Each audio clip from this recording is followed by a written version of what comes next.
7 men sailed from Africa to America in a boat made of papyrus reeds. Men determined to discover whether it is possible that ancient people at the dawn of history, sailed across oceans in handmade reed boats and spread their civilization to other continents and islands of the sea. Preposterous, the experts say. Ocean waves will break their boat to pieces. The salt water will dissolve the papyrus. But the possibility haunts the famous builder of the raft, Kon-Tiki. And so he, Thor Heyerdahl, builds a papyrus boat himself, and he calls it Ra. Why does Heyerdahl find this challenge so fascinating? The key to that question is carved on the chest of an ancient stone statue on Easter Island, far off the west coast of South America.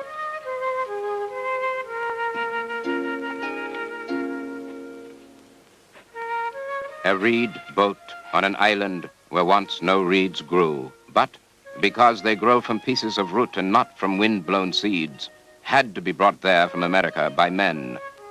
Brought how? In what sort of boats? Other things had been brought by ocean-going men to Easter Island and other islands nearby. Pyramids, now reduced to these temple platforms, and once great step-shaped monuments dedicated to the worship of the sun, Ra. Architecture, stones accurately carved and fitted together.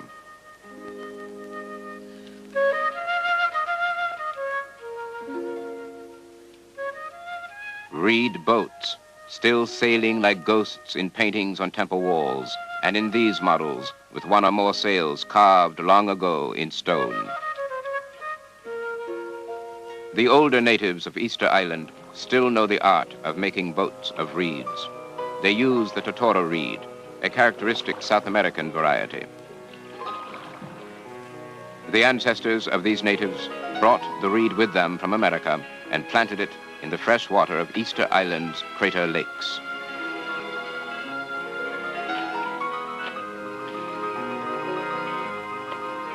The natives build 2 kinds of boats. One for swimming near the shore, a float in the shape of an elephant tusk.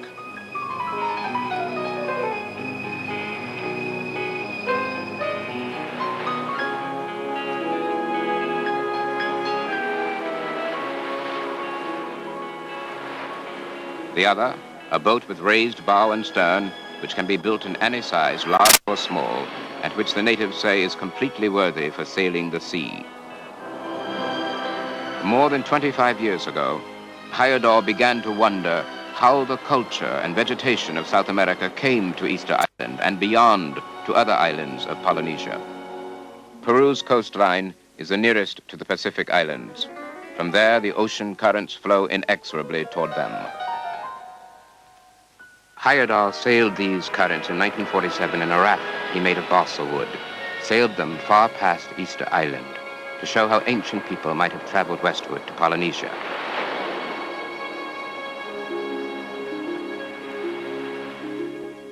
But in Peru, ancient people not only made rafts of balsa logs, they also constructed huge reed boats capable of carrying tons of cargo.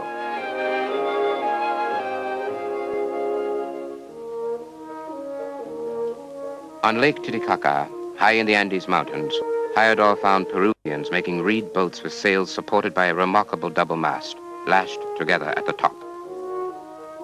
Shortly after the year 1500, when the Spanish conquistadors arrived, they found large reed boats with 12-man crews at sea off the coast of Peru.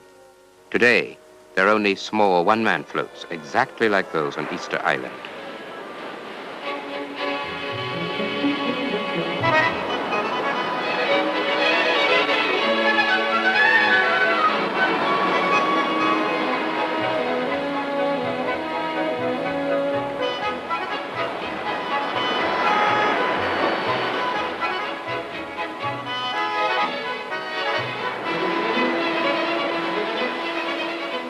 1,000 years before Columbus, the South American Indians made pottery models of reed boats which they buried near the coast in the graves of their mummified dead.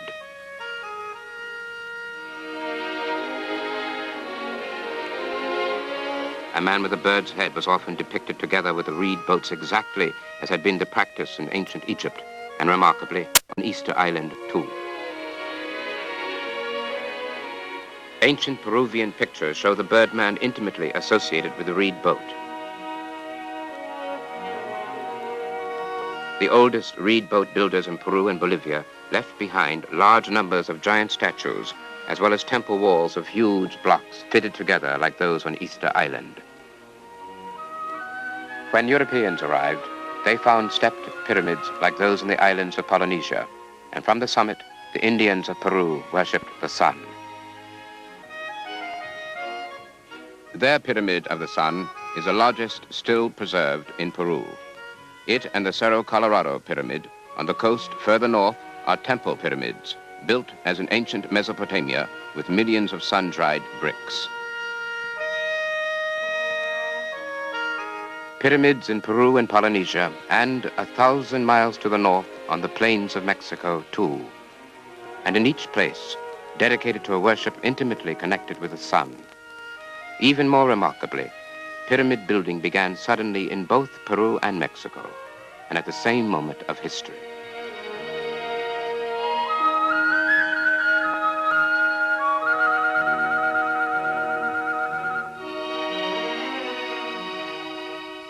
Reed boats in ancient Mexico, too. European explorers found them all along the coast from Peru to San Francisco Bay in California and in various parts of Mexico. The last people to use reed boats in this area are the remote Seris Indians on the coast of the Sonora Desert, where Heyerdahl was able to catch them putting out to sea after turtles.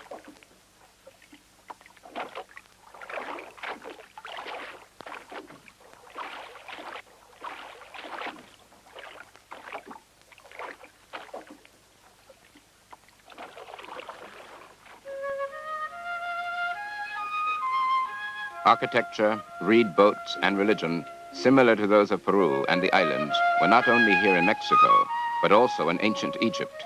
Many experts held that these similarities, like the sun-oriented worship evidenced on the back of these gigantic statues in Mexico, were not due to ancient contact from the old world. Though on their theory, the different climates and environments should have produced different cultures, the experts were able to insist that the similarities were only coincidental, by pointing out that Mexico's pyramids have no burial chambers as Egypt's have. But in 1949, a secret passageway was discovered leading down into the interior of the Mexican pyramid at Palenque. The experts, including Heyerdahl himself, were amazed, for here, in the dense jungle, where there is a superabundance of timber but little stone, the jungle Indians had constructed a stone pyramid with an inner tunnel according to precisely the same methods employed by the ancient Egyptians.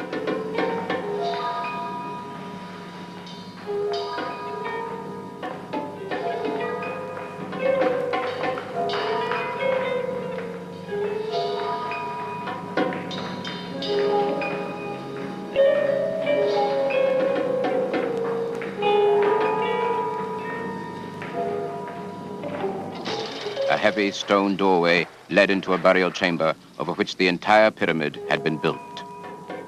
A magnificent stone lid weighing several tons covered a sarcophagus. A splendid mass covered the face of the remains of the Sun King's mummy, the flesh long since rotted away by the action of the jungle's humidity. But some people still argued that Egyptian pyramids are not step-shaped like Mexican, Peruvian, and Polynesian ones. But here again, similarities prevail. There are step-shaped pyramids in Egypt alongside the other kind. Consider the similarities between Egypt and the Americas. The same technique for fitting together huge stone blocks.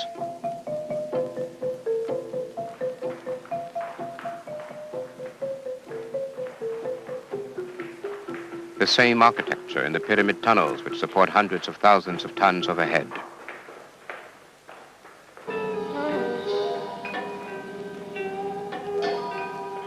The same burial chambers for divine sun kings in this sarcophagus, where Pharaoh Cheops once lay, and here in the neighboring pyramid lay his son, Pharaoh Khephren.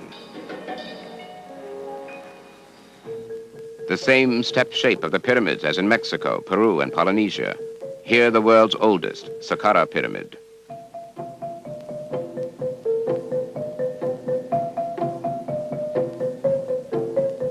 The same colossal monument to the Sun King. And the reed boat. These models in the Cairo Museum were made over 3,000 years ago. They show long-dead fishermen aboard vessels of lashed together papyrus reeds.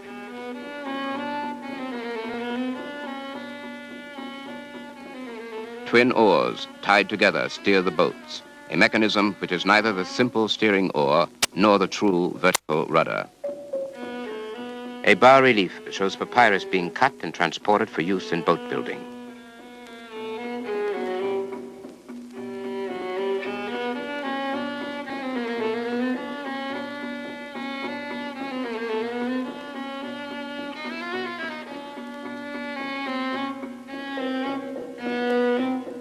Coils of rope bind the reeds together.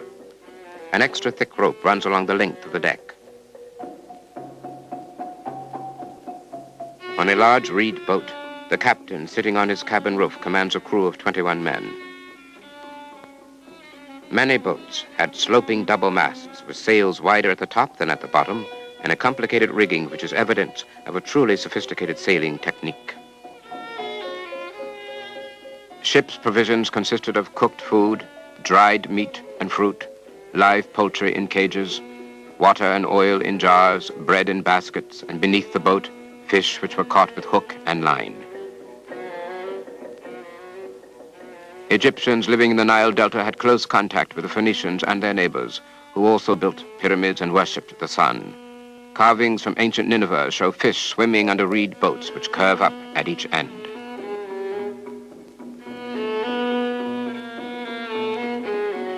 Flat, cut-off sterns are shown on the coastwise boats used inside the reed marshes.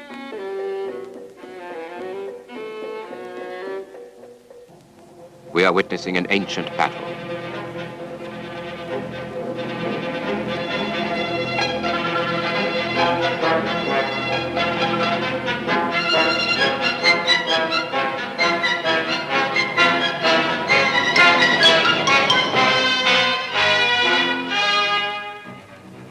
A crab indicates that this is, in fact, the ocean and not a river.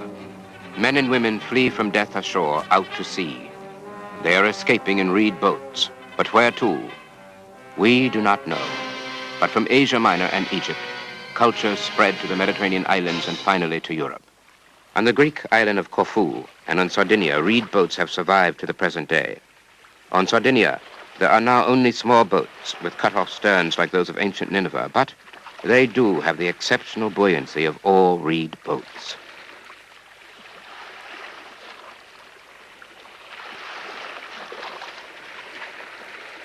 From the islands of the inland sea, the reed boat penetrated the Straits of Gibraltar to the Atlantic Ocean.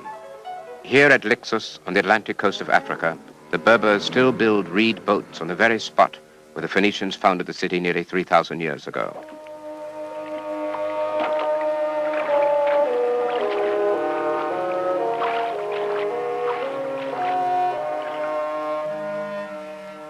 The Atlantic Ocean stretches between South America and this point in Africa,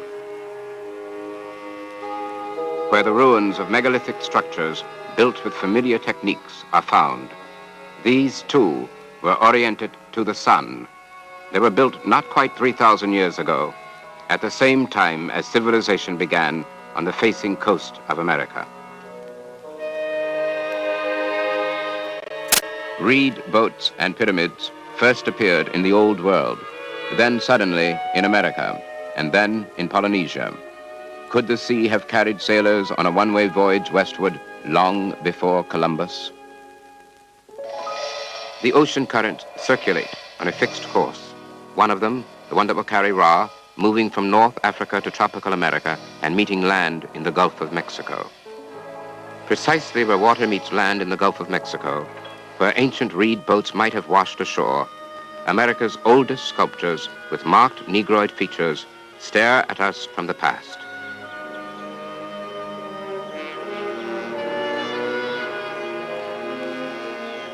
Just as remarkable as these are other legacies of the mysterious Olmec civilization. Carvings of bearded heads with Semitic features which cannot be of native Indians who were beardless. Indeed, the Indians had legends of bearded white men who sailed from the east many generations ago. How had they traveled? Certainly not in balsa boats. for there is no balsa in the Mediterranean. And therefore, the voyage of Kon-Tiki, which had proven so much about travel from the Americas, had no bearing upon the solution to this puzzle. Could the Olmecs have sailed in reed boats? Heyerdahl decided that there was only one way to find out, to build such a boat and set sail himself. So he journeyed to Chad in Central Africa, where the ancient art of making boats of reeds still flourishes.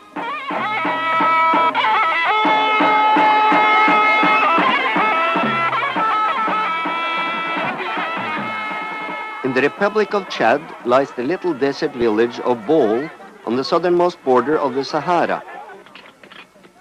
No road leads here to Bol, only caravan tracks through the desert.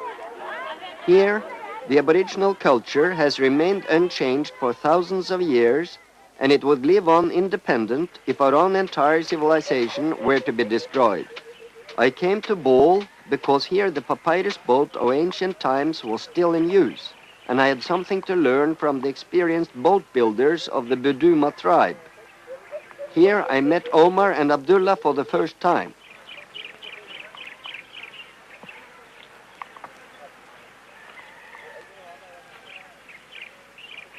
The village of Bol lies on Lake Chad, a large inland sea.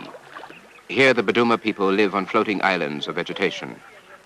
After they've been to market in Bol, they swim home with their shopping on reed bundles. While other tribes make dugout canoes of tree trunks, the Buduma continue to use their forefathers' boats, made from bound together papyrus, a reed which grows abundantly around the lake shores.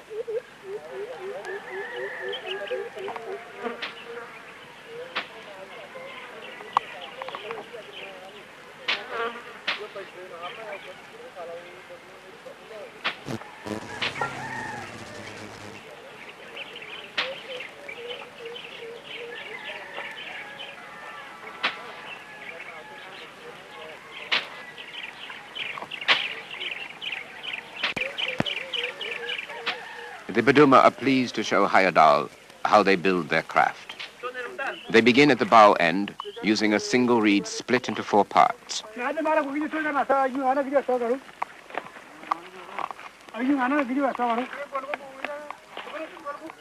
They insert other reeds into the middle and bind the ends together with rope. They fatten the bow by constantly inserting new reeds. Fibers scraped clean from palm leaves are braided into durable ropes.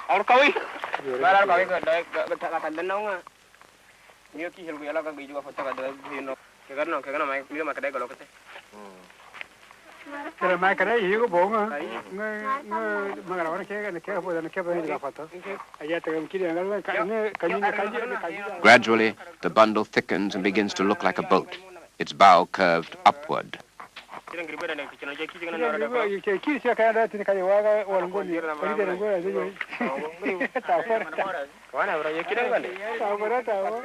The bow is finished off in an elegant tip.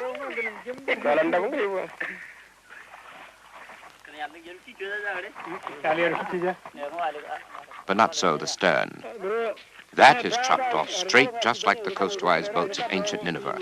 For this craft will never be launched on the high seas, only on Lake Chad.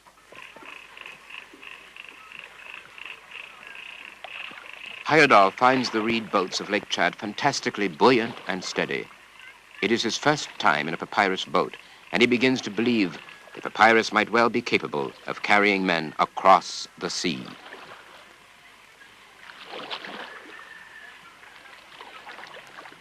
Here I could find all the papyrus I needed, and boat builders who could build a papyrus boat as large as I wanted. But there was neither railway, road, nor river leading to the sea, so I could not get all the papyrus I needed out of the country. The boat builders, though, I could arrange the long journey for. I explained to the interpreter, Abdullah, that he should ask Omar if he would build me a boat in Egypt together with his brother Musa. Including Abdullah, whom I needed as interpreter, I required 3 men. But where, then, was I now to obtain the papyrus? I went to the sources of the Nile in Ethiopia.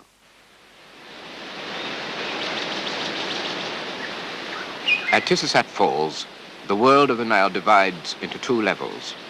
Above the falls, on the Ethiopian high plateau, papyrus still grows, and up there, at the sources of the Nile, the papyrus boat is still in use.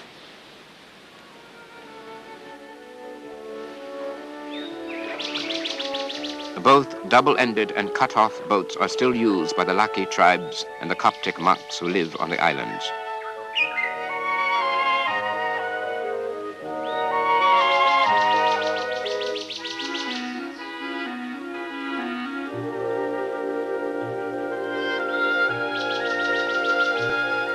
Led by the Coptic monks, Heyerdahl sets off to choose the best place for getting all the papyrus he needs.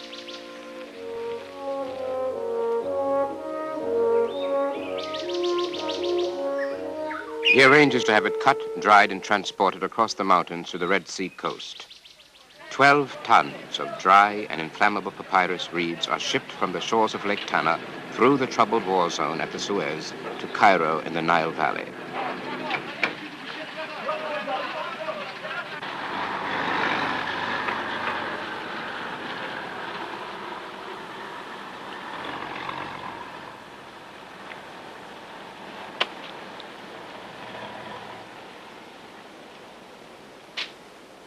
The papyrus reed is a soft flower stem, spongy on the inside.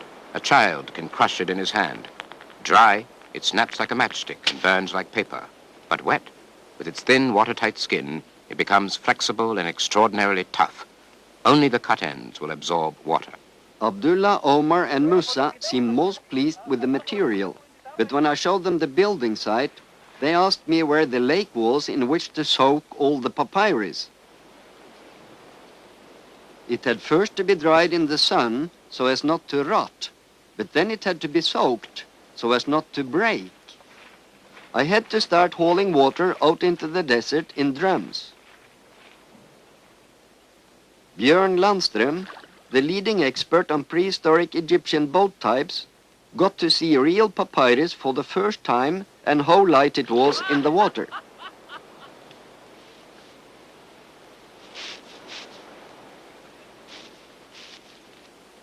The papyrus has to be soaked, so a water tank is improvised.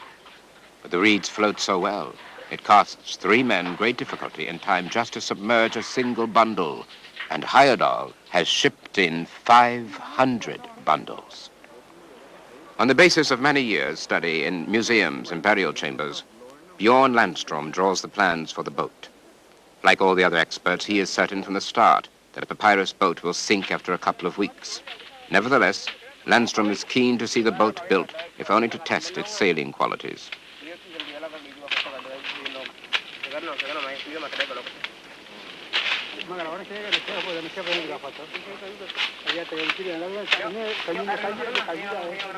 The 3 shipwrights from Chad used the techniques they employed at home. At the same time simple and sophisticated, their method is to squeeze the porous ends of the papyrus together to make them watertight, and to keep them so by wedging the reeds in under one another like a seabird's feathers. Each bundle is then bound firm with rope. Many bundles are afterwards lashed together.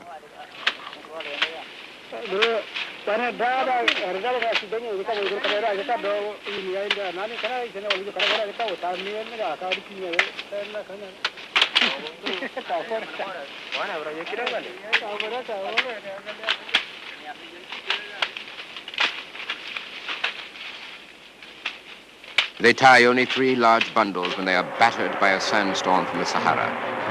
The sand-filled wind stabs against the tents, ripping away the lighter reeds from the unfinished stern and drying out the papyrus that has been so laboriously soaked. The boat is in danger of becoming airborne before it ever reaches the sea. They act quickly to protect what they have made from blowing away.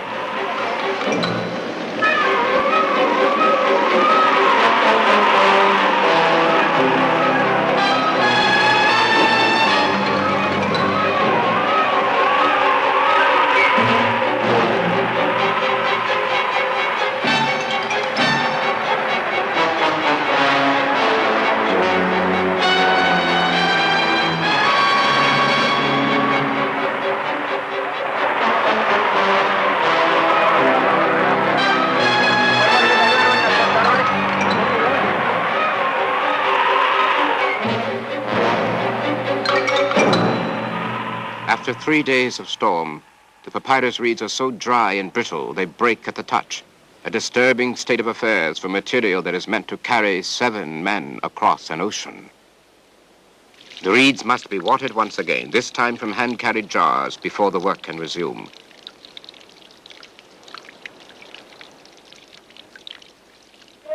So far, the boat has been lying on its side. The workers roll it upright. The first from many curious tourists begin turning up.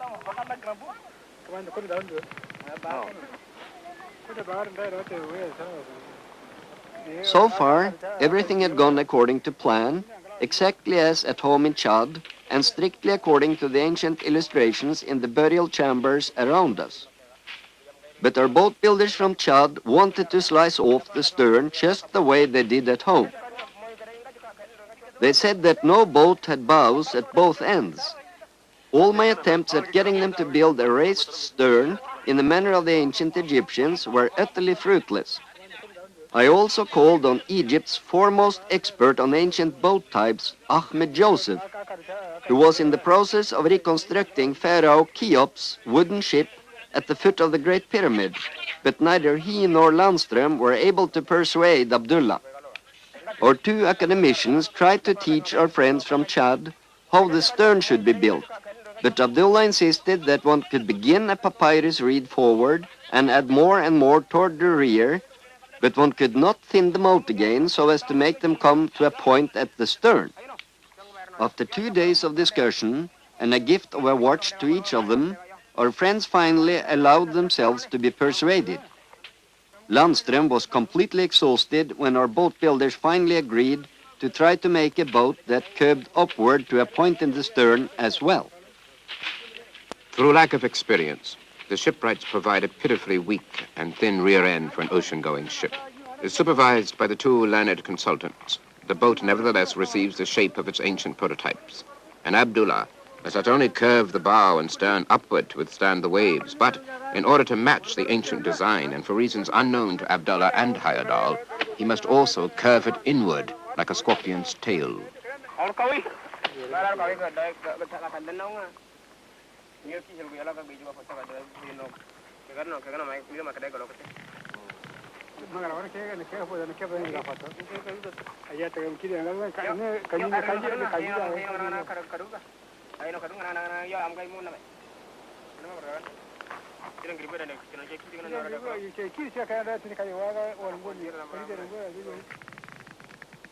It wasn't long before the local guides added a new attraction to their tours and a source of extra piastres.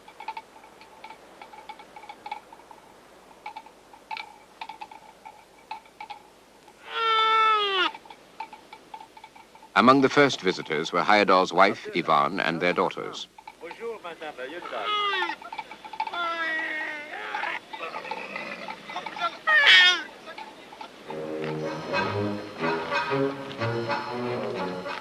There is one hazard Heyerdahl has not anticipated, a boat-eating camel.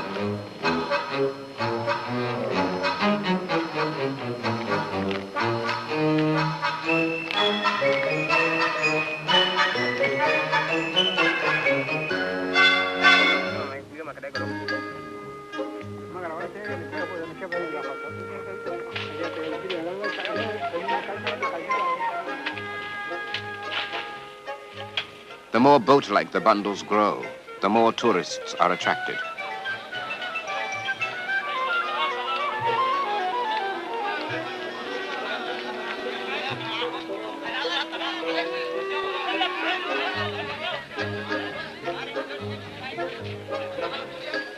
It becomes impossible to work.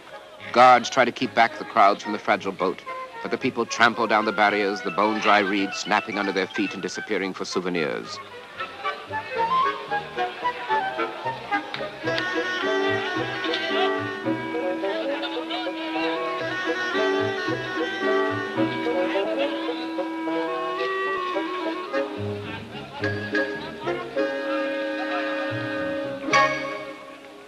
There is another hazard, fire. Unfortunately, the guard can't read. Despite the danger of everything going up in smoke, they decide to work at night to be free from tourists.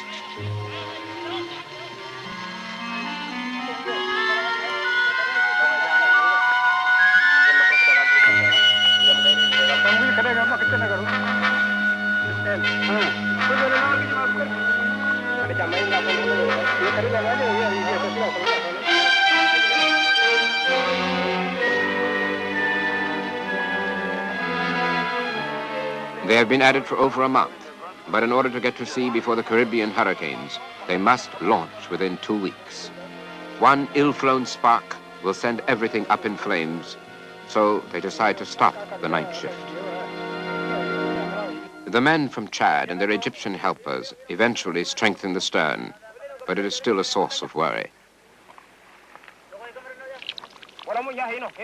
All the experts thought that the inward curve of the stern had only been intended by the ancient Egyptians as beautification, and that the rope depicted by the wall paintings slanting down from the top of the stern to the deck merely served to retain the shape of the lowly curve. It was later to cost us dearly to learn that both this arc and the rope had an entirely different function.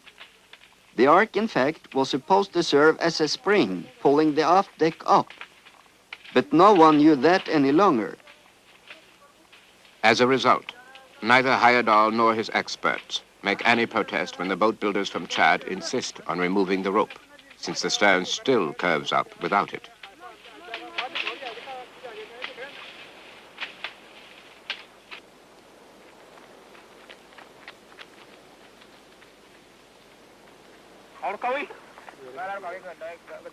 The finishing touch is a thick cable which, in the ancient Egyptian manner, is to be attached as a kind of railing round the entire reed boat.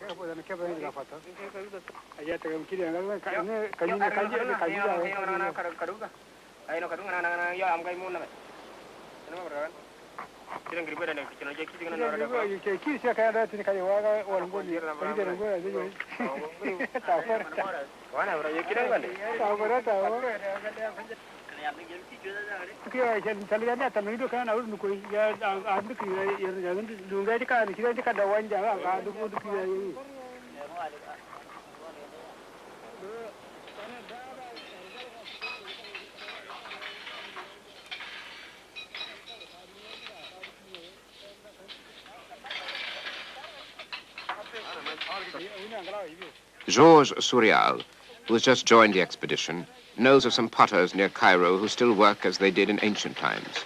Heyerdahl and his consultants decide to have all the pots made here, everything needed for storing water and provisions aboard a papyrus boat.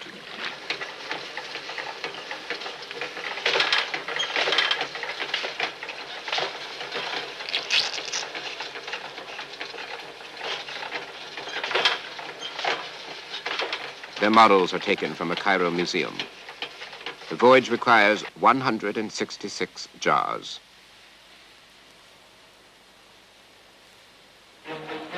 The boat completed, it is ready to be hauled from the sands of the desert to the nearest road.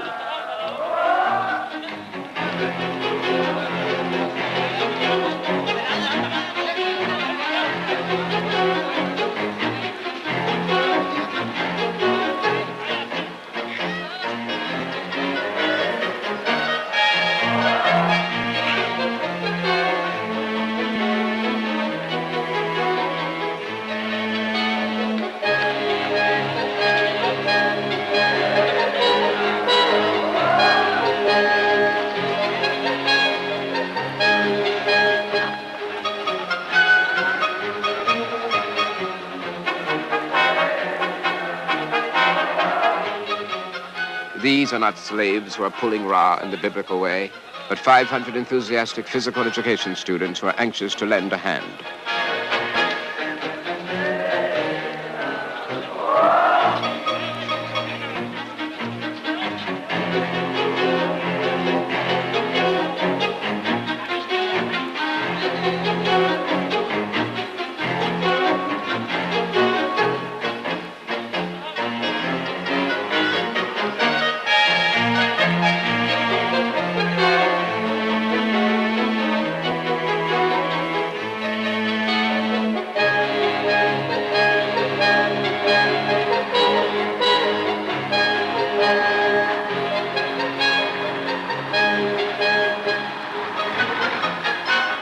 papyrus boat moves from the shadows of the pyramids, first pulled by chanting Egyptians, then carried on a truck to the Egyptian port of Alexandria, and at last borne by ship to the ancient Phoenician port of Safi on the Atlantic coast of Morocco.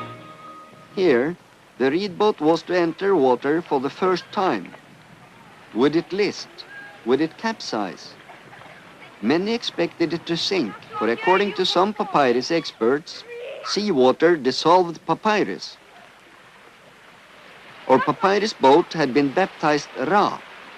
Ra was the name of the sun on all the islands of Polynesia, and it was also the name of the sun and the sun god himself in ancient Egypt.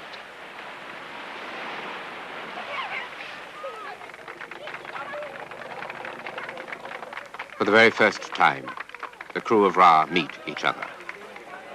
Norman Baker, America, engineer, naval commander, ship's navigator. Carlo Mauri, Italy, mountaineer, the cameraman. Dr. Yuri Senkevich, Soviet Union, ship's physician. Dr. Santiago Genoves, Mexico, anthropology professor, ship's purser and quartermaster.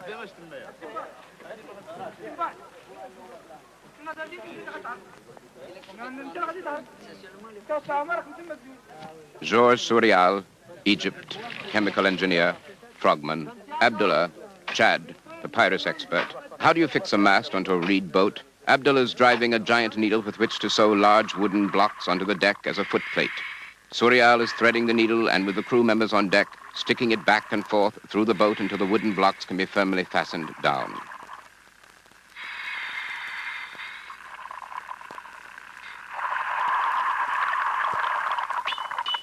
Then the feet of the two-legged mast are lashed to an L-shaped timber, and that to the blocks.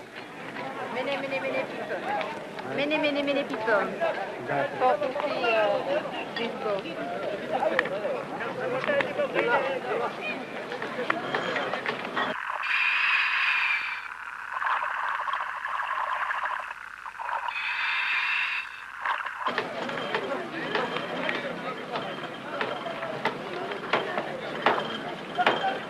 The result is a straddling mast like the ones on ancient Egyptian papyrus boats. Behind the cabin, they build a steering bridge to support the rudders, which are made of 25-foot timbers with blades as large and wide as the average writing desk. The day of departure, May 25th, 1969.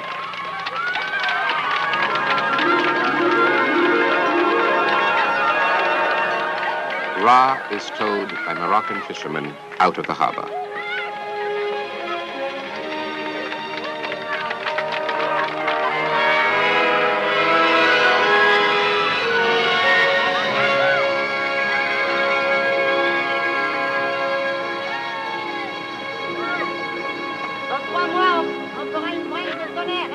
We were 7 men from 7 countries. I wanted to show that people are people no matter where they come from, so our flags from east and west, north and south, were flanked by 2 blue flags of the United Nations.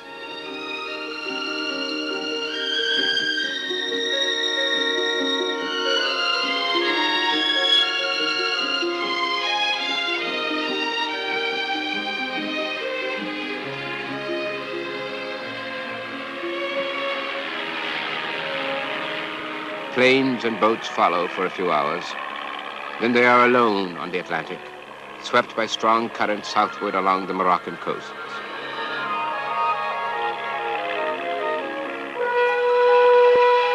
The trade winds fill the sails. If only the reed bundles will continue to float, if only they will hold together, the west winds and currents will carry them to America. Sinbad the duck, intended for the cooking pot, but never eaten. Her playmate Safi, a parting gift. At the outset, the first of a series of troubles. The one professional seaman aboard, Baker, falls ill with fever. All the rest are landlubbers, including Safi, who's more interested in the provisions than the condition of the boat.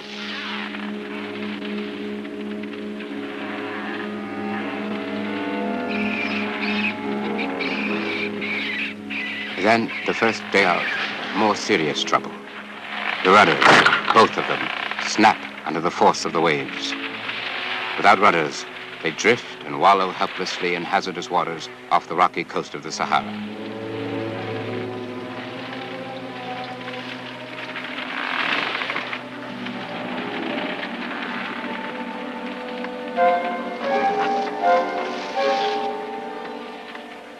In an effort to keep the stern in the wind, they lower their oars in makeshift fashion into the place of the rudders. But then more trouble strikes. The yardarm breaks and the sail has to come down. No rudder, no sail. They throw out the sea anchor and hope for the best.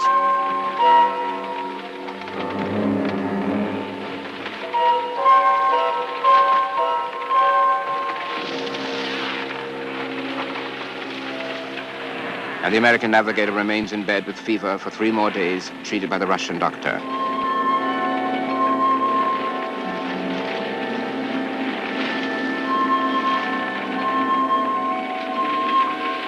But then he's at the masthead, superintending repairs, and Carlo Mauri is ingeniously repairing the broken rudder bay with rope. They are for a moment optimistic.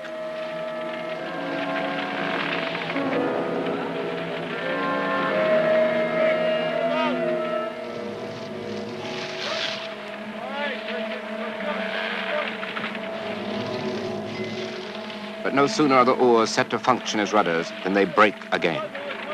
The Papyrus is giving no trouble at all. But the wooden part of the boat is snapping and splintering like matchsticks. The compass is useless.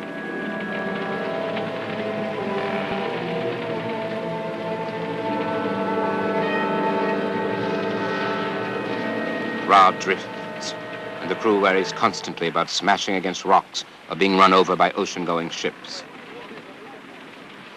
To Heyerdahl's immense relief, he discovers that although his rudder is completely broken, 2 vertical oars, which are secured in the forward section, help to steady the boat. The boat is stabilized. A week passes. America is still a long way off. The trade wind fills the sails. They cannot do otherwise, they find, than follow the current.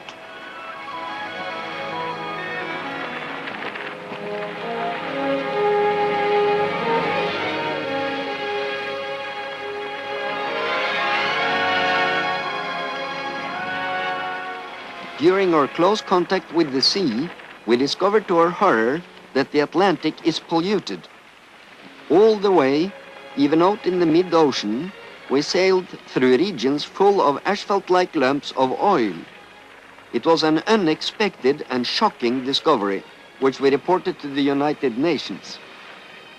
As long as the stern remains intact, Ra rides like a swan over the waves. Everyone is safe and dry on board for 2 weeks, 3 weeks. Norman, the navigator, finds the latitude with his sextant, Heyerdahl with his homemade nose-ometer. The crew divides assignments for keeping the ship in order. The food in jars keeps safe and dry. They have nothing canned or frozen on board.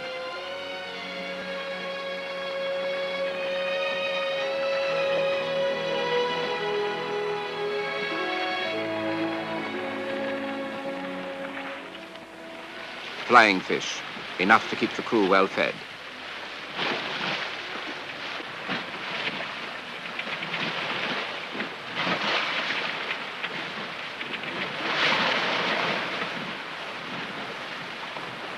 The dining table is a chicken coop, so the poultry never have very far to go. Despite some early troubles, the voyage of Ra seems to be going well. But one day, the crew gets a shock. The stern of the boat is beginning to sink, and water is washing on board.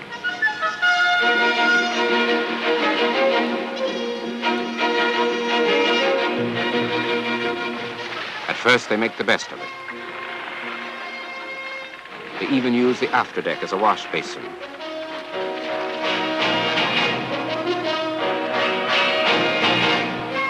But as the stern continues to sink, the situation grows intolerable. It became so bad that we cut up all our papyrus life belts so as to provide Abdullah material with which to build the aft railing higher.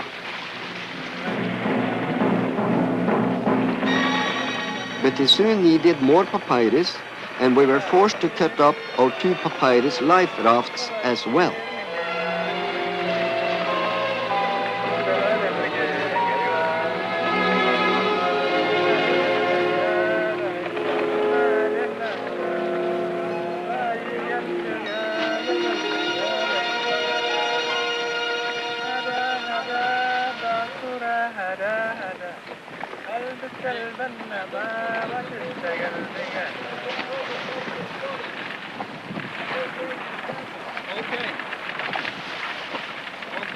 Carlo tried to raise the sunken aft section with a whole jungle of ropes, but everything was in vain.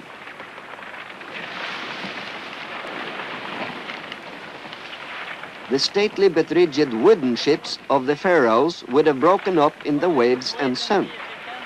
Their idea with papyrus boats, however, was that the flexibility would allow them to bend with large waves. While the forward and middle sections were securely held up by the mast by means of numerous stays, the aft section would flex up and down by itself, held up by a stay of its own running down from the curved stern, which acted as a large spring. But today, no one knew this, and since we lacked that rope, even though the stern retained its beautiful curve, the aft section sank slowly but surely. Too late, we had made an important discovery. The situation is serious. Sourial can take his mind off it momentarily while he puts the children to bed. But then the crew must hold an urgent strategy meeting. It seems to them that if they don't do something quickly, they will sink. They decide upon a desperate course of action in spite of the danger involved. They will cut up their only remaining life raft, a foam rubber one, and use the pieces to bring up the sunken aft section. Abdullah says his prayers.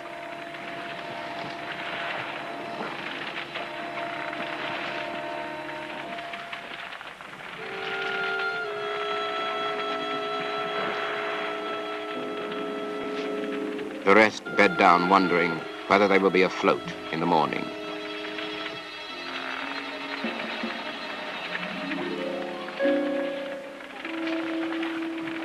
Morning arrives.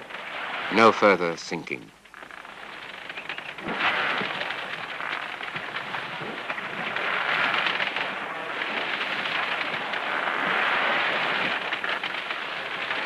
Better, they all feel, to cling to large papyrus bundles in case of disaster than to venture out in the little foam rubber raft.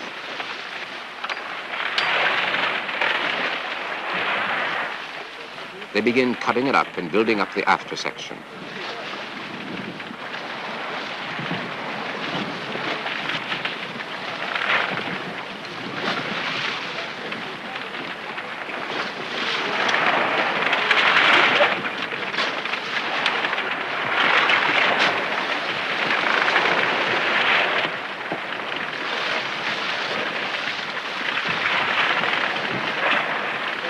Foam rubber is a far cry from papyrus. The waves break it up and wash it out to sea.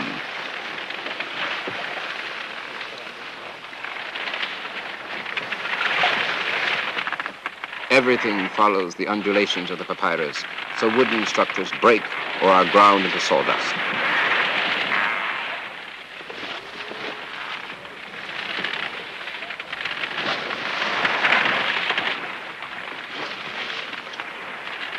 Many jars have holes worn into them, or they break.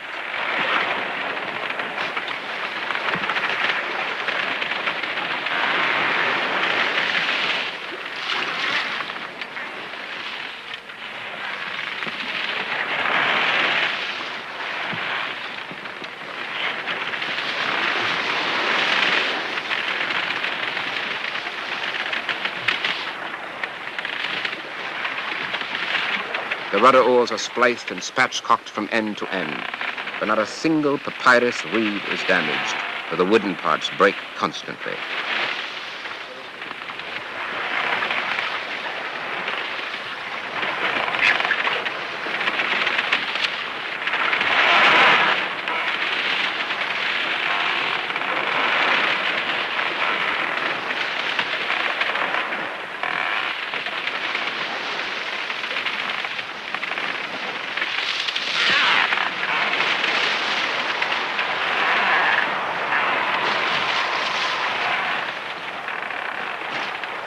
cross log holding the rudder oars is sunk so deep it slows the boat down and has to be sawn off.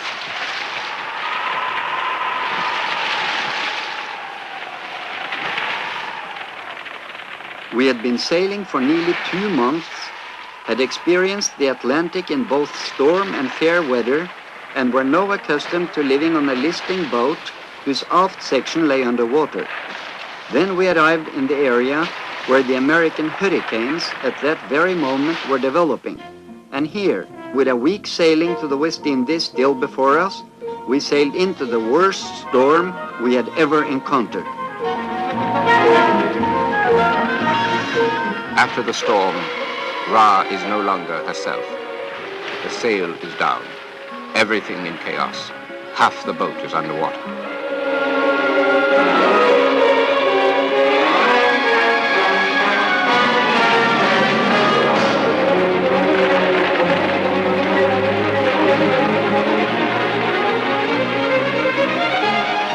They are surrounded by small pieces of papyrus torn from the starboard side where ropes have been chewed off in the storm. Sharks swim among the papyrus. The boat must be sewn together with new rope so that all the papyrus will not be swept away, but the sharks are an ever-present problem. Sourial went down to check the bottom.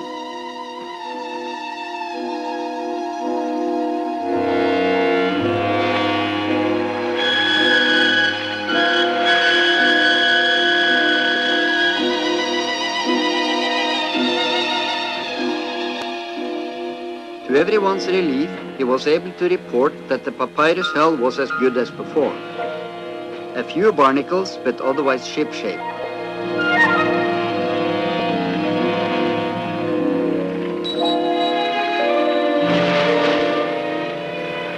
Shark. More and more of them arrived, and it became impossible to continue repairs. The expedition is getting close to the West Indies. Heyerdahl radios to a small yacht, the Shenandoah, which he has chartered to meet Ra with film cameramen. But whether the boat will hold together for the rest of the voyage is a serious question. We kept losing more and more of the papyrus that was supposed to keep us afloat, and the starboard mast lost its support, so we had to take down the sail. The situation was critical. After a turbulent 3 days of thrashing about in the 20-foot waves of a storm, and desperately trying in the storm to make contact with the Shenandoah, the crew of Ra joyfully sight the little yacht. Everyone was firmly determined to continue. There was only 1 week's sailing more if we rigged up a small sail on the bundles that were still undamaged. But I was the one responsible, and the experiment was not worth the risk of human lives. 2 days later, I decided to let the remains of Ra drift on alone, and we moved over to the Shenandoah. Their first thought, as they move over to the Shenandoah, is to salvage the film equipment and everything that cannot withstand water.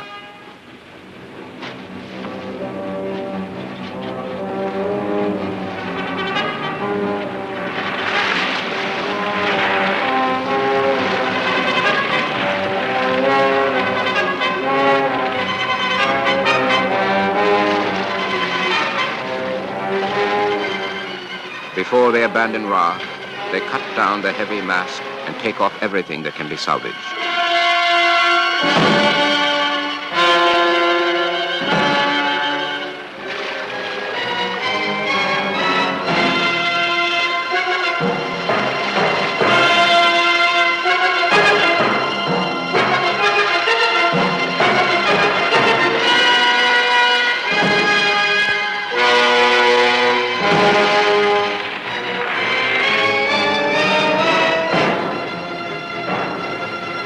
Onto the deck of the Shenandoah was landed plenty of food and water from the Ra. Before the 7 of us, with our monkey and our duck, had transferred over, we had hoisted a makeshift sail on the papyrus boat. It was sad to abandon Ra so close to our goal. Despite all our beginners' mistakes, Ra was still afloat after 2 months, not just for 2 weeks. A lasting friendship had arisen during the 8 weeks aboard the papyrus bundles. But none of us dreamed that within 10 months we would be sailing together again on Ra 2. Ra 1 continued alone toward America.